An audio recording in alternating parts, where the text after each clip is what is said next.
Practice করো, চোখ বন্ধ করে এইগুলির মধ্যেই তোমরা কমন পাবে এবং লিখিয়ে আসবে। ঠিক আছে, যে সেশন গুলো আজকে দেখে দিচ্ছি বিশাল মেহনত, বিশাল কমন যোগ্য প্রশ্ন, একটা কিন্তু ছেড়ে যাবে না, এইগুলির মধ্যেই তোমাদের পাবে। ঠিক আছে, দেখো প্রথম প্রশ্ন হচ্ছে সবচেয়ে গুরুত্বপূর্ণ, যেটি ফরাসি বিপ্লবের সামাজিক ও রাজনৈতিক কারণগুলি ব্যাখ্যা করো।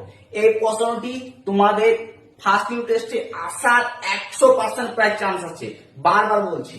ঠিক আছে, 2 নম্বর প্রশ্ন হচ্ছে নেপোলিয়নের রুশ অভিযানের কারণ ও ফলাফলগুলি আলোচনা করো। এই প্রশ্নটি আরো বেশি গুরুত্বপূর্ণ প্রথম ইউনিট টেস্টের জন্য।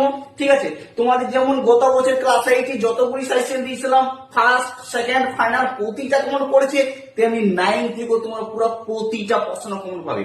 আর হ্যাঁ, তোমাদের 4 নম্বরের প্রশ্ন মানের ইতিহাস অলরেডি আমার চ্যানেলে ছাড়া আছে, যদি তোমরা কেউ না দেখে থাকো আমার পেজে গিয়ে সেই ভিডিওটি দেখে নিতে পারো, বা ডেসক্রিপশনে লিংক দিয়ে দেবো, সেখান থেকে দেখে নিতে পারো, বা আমার ক্লাস 9 এর সাজেশন যে প্লেলিস্ট আছে